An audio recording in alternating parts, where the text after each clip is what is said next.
So, thank you.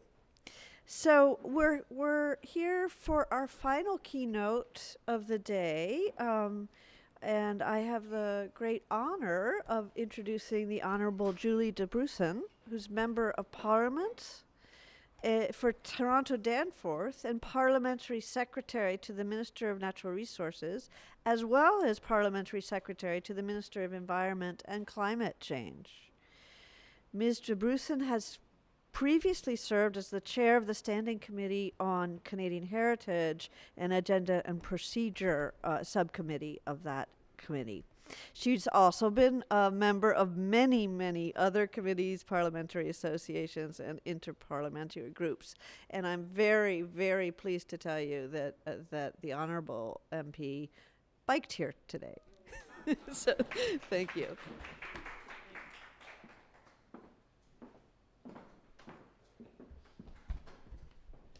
Hello, thank you. It's actually kind of funny. Yes, I do ride my bike everywhere I go. I'm Julie Dabrusin. I am the Member of Parliament for Toronto Danforth, and I don't own a car, so you will often see me either on transit or riding my bike and walking, all those different ways you can get around. Which, by the way, is, if we were going to lead into some of the topics that we're going to talk about today, I think is really important. It's not for everyone. I'm not saying, everyone has their own abilities and how they get around and their own safety issues as they do it. But how do we make our cities safer places for all of that and for people to experience in however is best for them, I think is really important. So somebody asked me just recently one of the things I was proudest of in the work that I had been doing since I was elected. And one of them was an active transportation fund, which helps different municipalities to actually develop more active transportation across the whole median of being it walking, cycling. So I'm sorry, I know that's a side piece, but it's kind of interesting how sometimes some of the smaller places you can see having an impact in different ways, and it's kind of fun. So today I'm here speaking to you on behalf of Minister Guilbeault, who is the Minister of Environment and Climate Change. I'm also the Parliamentary Secretary to the Minister of Natural Resources. It's the first time that we've had that kind of a dual role between the two. And I actually think it's great because it gives a chance to branch between the two. And some of it's not always self-evident. So, when we talk about things like nature-based solutions, and a lot of the work will happen through environment and climate change, but on the other hand, through natural resources, we're in charge of the 2 Billion Trees program. So it's very much how do we connect the programs a little bit more seamlessly as we're going through them. And it's been kind of an exciting time for it and all the different types of things we're doing. So talking about, what we're doing to be working towards the challenges that we have. We have a crisis of climate change, pollution, and biodiversity loss all at the same time.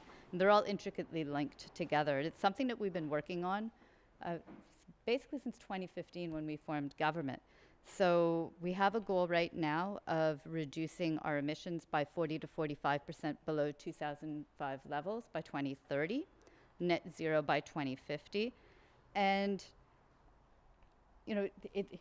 that's a big task. Like, it's not half as easy as it is to say. One of the things that made me really happy this year was that every year we have to file a report with the UN. It's our national inventory report to show what our emissions are. And this year, for the first time, we actually see a structural bending down of the curve on emissions. We'd seen it go down in the first year of the pandemic. There was no surprise there. I was like, of course, everybody stayed home.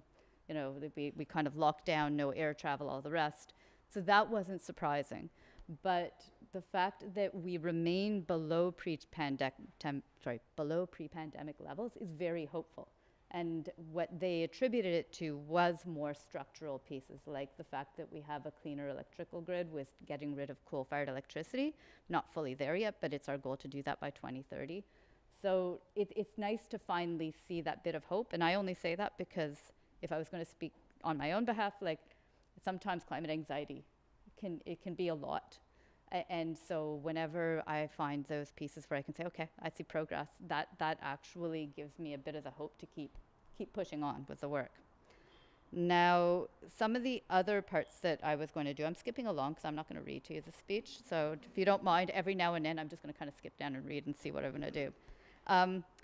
So the other part that I was going to talk a bit about was on the international stage, some of the work that we're doing and trying to make sure that we're contributing to climate justice here at home, but also around the world. And it's one of the pieces that we've been definitely working on. In 2016, in 2015, actually, when you talk about things like plastics, it wasn't really on our radar, to be quite truthful. Like, it wasn't one of those things you saw people talking about in a big way. But by 2019, we were already committing to put a ban on single-use plastics into place. By the beginning or the end of last year, we actually did put in place a ban on single-use plastics, the first phase, on certain single-use plastics, and that's going to have full effect by the end of this year. So it kind of shows a bit of an arc on how things are happening. And if we look on the international stage now, we're actually this week in Paris as part of an international treaty negotiation on plastics and eliminating plastic waste. We're part of the High Ambition Coalition to reach our goals. And the issues there are about not only how do we take a leadership role, but how do we help other countries who have sometimes been very much the ones on the receiving end of plastic waste as well, produced in our countries. So it's a part of the negotiations happening as we speak right now. If we're going to do the narrative arc, because I was talking about our emissions reductions and how we got to the fact that we're finally bending the curve.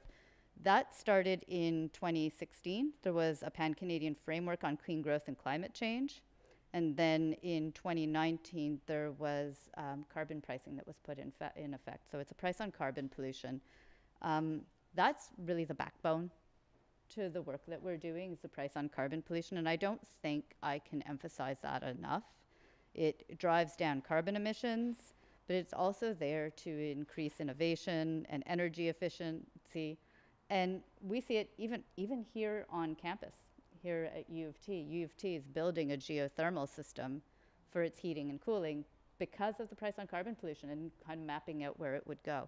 I try and use those examples as tangibles because I find a lot of the times in the conversations it can be very politicized, the conversation about pricing carbon pollution and what's the point.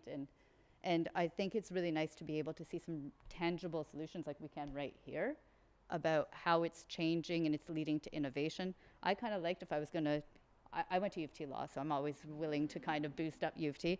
I love the fact that as part of it, when we talk about innovation and creating new jobs, they've actually included a lab where engineering students are going to be able to observe how it works. That's kind of what we want to see more of, right? All across our country, and it shows how it's working. So in March 2022, we unveiled our emissions reductions plan. It's a really detailed climate plan, and it covers all of our economic sectors. Before I came in here, I was talking about some of the ones that I'm working on, because we often talk about oil and gas, and we are working on an oil and gas emissions cap. But it's also buildings. I'm working on a green building strategy. The biggest source of emissions from the city of Toronto is actually our built environment. And then also transportation. So I'm working on how do we move. Canada has a goal of all new cars sold, light duty vehicles sold by 2035 are going to be zero emission. That requires us to have the supply chains in place. It requires us to have the physical infrastructure for charging in place, and it requires us to have the cars themselves. And that's where the sales target comes in place. So I think the emissions reductions plan is a really important piece to watch. And because we passed legislation to be net zero by 2050, the emissions reductions plan is kind of our roadmap as we go towards there, and we have to report back to Parliament on our progress as we go forward for that. In our most recent budget, we put a lot of investments towards especially the electrical grid, but also clean technologies. And I was really happy to see that now Canada's considered, I think it was second in the world. It's like, that's the thing about Canada. We can be really excited about being second, but I'm really excited about being second for investments in clean tech. And we're seeing that as a big benefit too. And we see a lot of the innovation that's happening. For example, I think out of the top 100 clean technology companies, 13 were Canadian in the past year, and that included companies like GHGSat in Montreal they use satellite technology to track methane emissions. So that's what we're really trying to work towards, is how do we across all sectors, how do we work across all sectors to be reducing emissions and at the same time feeding into that innovation and to create the jobs that are going to be here for the future. Some of the other investments are about with the electrical system. Everything that I've been talking about pretty much does go back to electricity. How we're going to heat and cool our homes, how we're going to power our cars. It's not all going to be electricity, but there's going to be a lot more use for electricity. So a lot of the investments in this most recent budget went towards building out our electrical grid and supporting our provinces in doing that work. So some of the big pieces, tax credits, you're not going to be surprised the US had their budget and their Inflation Reduction Act that had a lot of tax credits. We're not the US, and we're not going to be doing everything exactly one for one in the same way. It wouldn't make sense for us to, but we really did focus on where are our strengths, where are the opportunities for our country, and where can we really kind of find our place. So there's a clean electricity investment tax credit, there's a clean technology manufacturing investment tax credit, and those pieces I've heard back from a lot of industry, they see as actually being game changers for them in their decisions as to where they're going to build and invest. And at the same time, we've had good support from environmental organizations as well as business groups. So it's kind of good when you see everybody on the same page on something like that. The tax measures, along with other program investments like Smart Grid and like SREPs, makes this the most impactful budget for Canada, I would say, in fighting climate change and creating a clean electrified economy. Now, the second piece is nature. I kind of touched upon it a little bit at the beginning with 2 billion trees. And it's really important that we protect and conserve our nature and to halt and mitigate climate change, which has reached its inflection point.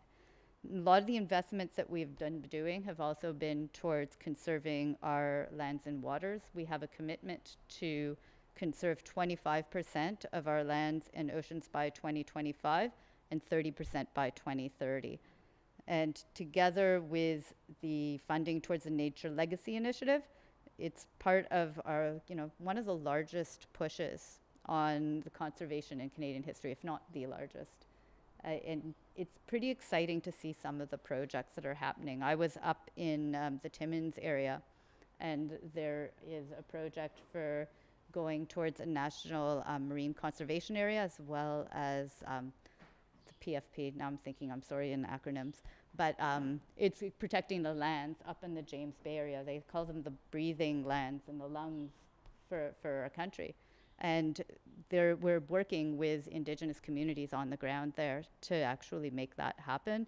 And it's an important part of how we can support, it's not just nature, we're also supporting local communities in doing that. Now, we also are trying to work towards land management projects and to see how we can make sure that we're benefiting biodiversity.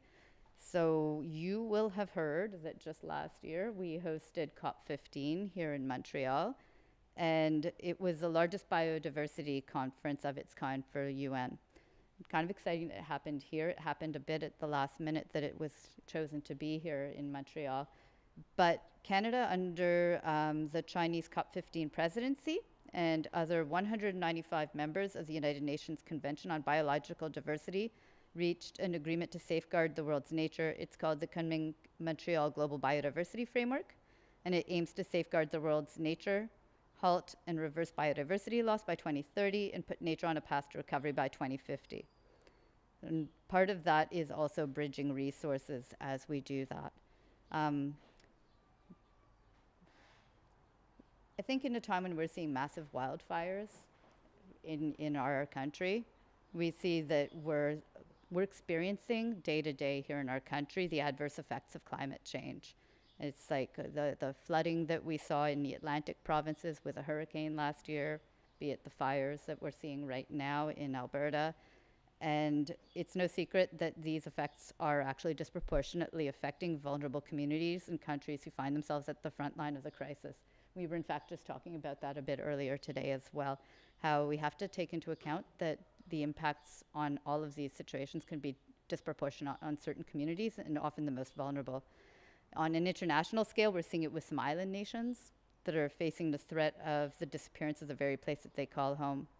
And in dealing with those challenges, we're trying to make sure that vulnerable countries are able to access the resources that they need to respond to the loss and damage from the adverse impacts of climate change. That's through international climate finance. Canada is helping developing countries combat climate change. And it's also why we were an advocate for making progress on the issue of loss and damage finance to include it in the formal agenda of COP27, which was last November. At COP27, we rallied together with developing nations and developed nations to establish new funding arrangements for assisting countries that are particularly vulnerable to the adverse effects of climate change, including establishing a fund for responding to loss and damage. And I'm going to go through some of it here, but the funding announced at COP27 for loss and damage through the International Climate Finance Commitment included $7 million for Global Shield Financing Facility, which helps provide a coordinated approach to climate risk prevention and response, and $1.25 million in early support to set up the Santiago Network to provide technical assistance for countries averting, minimizing, and addressing loss and damage. And over the next 5 years, the plan is to focus on international climate finance in 4 areas, that being clean energy transition, coal phase out. We were actually one of the founders of the transition, off coal transition internationally, climate smart agriculture and food systems, and nature-based solutions. And sometimes it kind of seems a little bit abstract and far removed, but they are a critical part of what we're doing as a country as global citizens. Now, I'm going to skip along here because then we talk a lot. I'm sorry, it's just because I feel like there are a lot of data points, but some of it is kind of more detailed.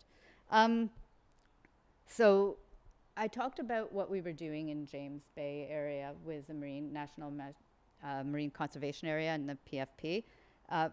Big part of what we're doing is partnering with Indigenous peoples for protection of lands and waters. And towards that, we're also making sure that we include knowledge-based things. I worked on Indigenous languages back when I was working as the chair of the Heritage Committee. And language is deeply tied to the land and community you live in and your traditions. And so making sure that as we're working towards land conservation, we're also supporting building back. It's an important part of reconciliation. It's not just the land, and it's not just the nature that you see. It's actually helping to try and respond to a lot of the damage that's been done in other ways throughout Canadian history. And it does. I went to Northwest Territories just on September 30th of last year, and we signed an agreement. It was a co-governance agreement for the Nahanni Park up there. And the reason September 30th was chosen, it seemed like a bit of a strange day to choose. It's Truth and Reconciliation Day or Orange Shirt Day. It was chosen by the communities because they said this is what reconciliation looks like, that the co-governance agreement and the jobs and having voice over their lands in that way was part of what they thought was an important part of what reconciliation should look like. So as we move forward on a lot of these, I think it's really important to underline the importance of working alongside and in partnership with Indigenous peoples in our country, and also making sure that they play a leadership role in much of this as part of our reconciliation goals. We are also working, I think you've been talking more about vulnerable communities and disproportionate impacts of some of this from what I gathered before.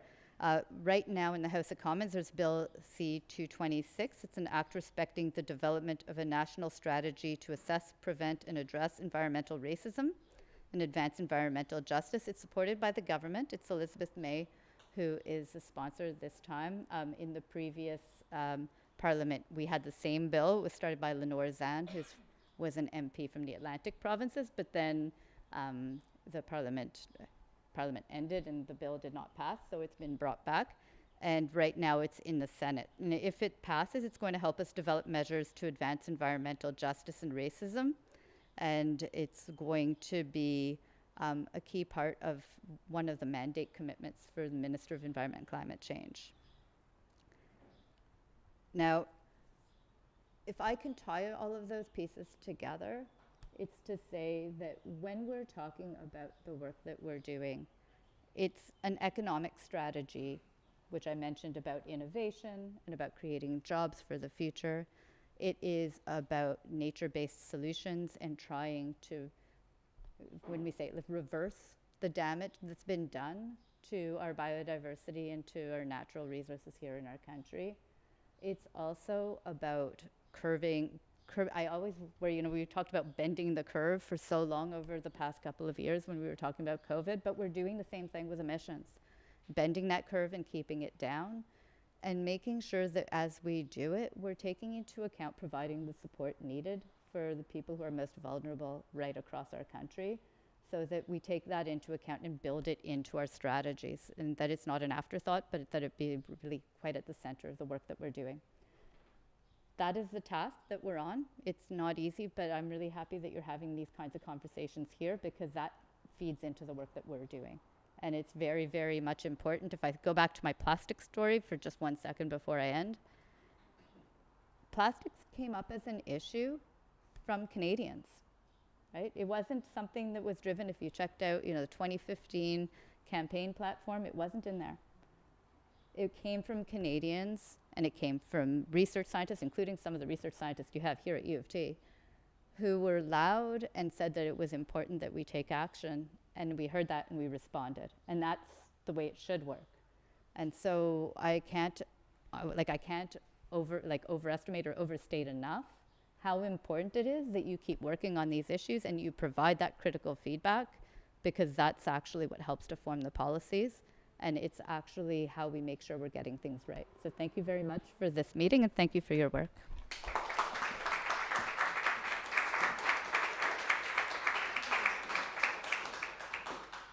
Great. Thank you so much. That was just such an inspiring note to end on, and it just reaffirms our faith in what our public servants are doing. So thank you so much. So yeah, hi everyone, I'm Nidhi again, and it's been a real honor for me to co-organize today's symposium with Karen. And there's a huge team behind us, and Karen will, certainly acknowledge them in due course. I initially thought I'll use, these few minutes to summarize and bring together what Emma Aswan, our PhD student, has been very diligently taking notes all day. But I was also very struck by the post-lunch keynote panels and by Professor Julian Ajman, as well as the panel on climate justice. And a lot of what came about was this idea of building community capacity, and daring to dream, right? And putting that dream into action. So if you'll all indulge me, because I know you've been a very silent and patient audience throughout, if our volunteers could give everyone a chit of paper, and I want everyone to write their vision or their dream for climate justice in Toronto, based on what you've been hearing about all day, I would really appreciate that. I want to collect it, and I promise you we'll be accountable, going back to what Imara told us. And we'll come back to you and tell you what we as the community think should be the values or principles of climate justice. How does that sound, Karen? That's great. If we have the paper, and okay. Okay, and if you're joining us online, I encourage you to put it on the comments, because we do have students who are recording all the comments that are coming up. And, this is also an opportunity if you had some kind of unanswered question all day or a comment that you think we didn't address, feel free to write that too. And you can choose to write your name, not write your name, your choice. And remind them the prompt. Okay. The prompt is, please tell us your vision or your definition of climate justice, as a community here in Toronto, or even as a global citizen, what do you think of it, make of it? And we'll come back and tell you what this community envisioned, and maybe we can then have another symposium or meeting sometime on how we might put that into action. Or we'll certainly share it, through our report. No, I don't want to write a peer-reviewed journal article, but I certainly want, the School of Cities to put out there what we as a community think. And I think we didn't make space for that all day today, so let's hear from you.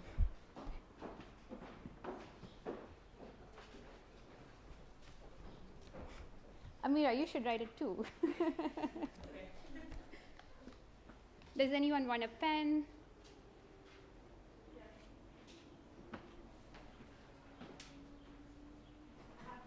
Always carry pens because nowadays students don't bring them. They're all on their phones or laptops.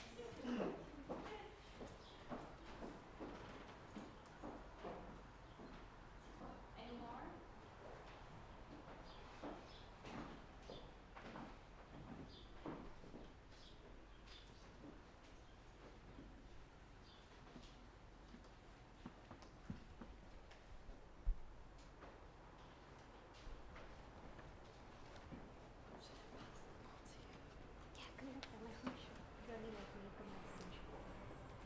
I would really want to understand what is the vision.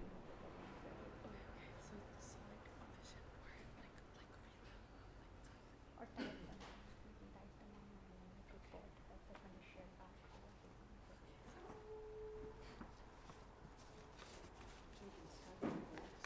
Yeah, if you're done, you can feel free to pass it along.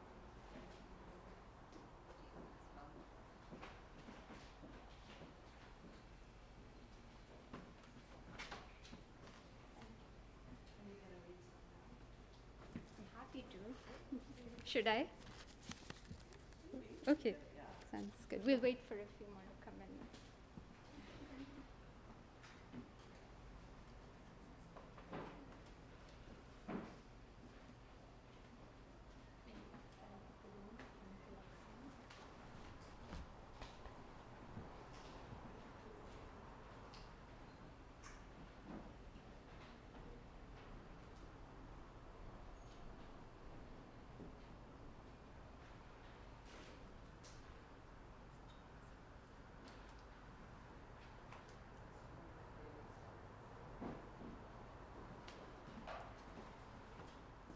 Sorry. There's a lot. Wow. Okay, I'll read 3 randomly, and feel free to keep sending them, while we close the session. And I promise all the ones we'll share them in some format with you online or through one of our newsletters. I'm just going to read a few, and I apologize that I'm reading someone else's voice, and I wish it were you reading. So one of them says, "My dream is to ensure that our cities won't always be human-based centers, but will recognize all the other occupants that coexist with us." Another vision is a country that acknowledges the important role that reparative justice as policy will play in defining our readiness for a climate-secure future, both locally and globally.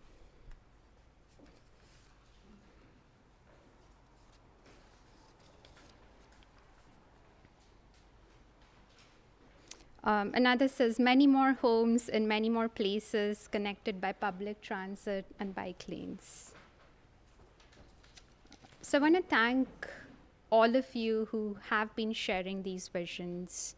I think we heard a lot of ideas about where the challenges lie, where we need to proceed, and how we need to work together. I think there's a lot of new connections that have been formed in the room today, and some older connections that have been revived. I want to thank all of you for coming, and I am actually going to hand it over to Karen to offer her closing remarks. Thank you so much. I love that way of wrapping up. Really lovely. So I'm very inspired by all the research that we heard about today from Canada and from international areas. And you know, I continue to wish that we can use this as a foundation to build a coherent federal, provincial, local research program on climate that is community engaged as well, and that thinks across the silos. And as some of you may know, I came here just 2 years ago from California and had the benefit of decades of funding from the California government, which peeled off a percent of the cap and trade revenue and gave it to the University of California researchers on the condition that they do research that cut across housing, transportation, land use, parks, air quality, et cetera. And that also that we would do community engaged research. And I think it was a great tradition, and I would love to see us kind of create something like that here in Canada. And as you can see, we have tremendous talent coming up in our faculty, so lots of potential there. So with that, I'm just going to give some thanks to wrap up. You guys may not know this, but we are funded by a fabulous provost of the University of Toronto. So thanks to Cheryl Reguer, thanks to our dean at Arts and Science, Melanie Wooden, Chris Yip at Engineering, and then the deans of UTM and Scarborough are huge funders, as well as our other divisions. We actually have a number of other divisions like Information and Music and Rotman Business and the Daniels faculty, who all contribute and make it possible for us to create research programs that cut across the university, cut across the disciplines, and engage urban researchers. So I want to thank also the community of practice that we've created, the city, the other stakeholders, community stakeholders, and most of all the faculty and postdocs who are doing all this hard work, great talent, and they are our future. I want to thank Needy, who, you don't know this, but she actually set up the format. She designed the whole day. It was her idea. So, beloved colleague at Geography and Planning, beloved teacher there, and really made this day happen. And finally, not last but not least, the staff. So Taylor, thank you so much for organizing everything. I know this was not the ideal use of your PhD, but I think it helped because you could be, as a conference organizer, you can be super detail oriented. Amira, it was your work that got us to this point, doing your scans and figuring out what we should include in the symposium. So thank you so much, Amira. Lara, our trusty MC, for keeping us rolling here. Felicity and Tony, who put up with all of my midnight emails saying, did you mark it to blah, blah, blah? And then Ben, Catherine, Jeff, Amir, Trish, Austin. Did I forget anybody? Thank you all for your help. And Emma, who is going to be writing the webinar brief that comes out of it, the seminar brief. So thank you so much for your help as well. So with that, we will proceed. Where are we going? Outside. Okay, for reception. So thank you.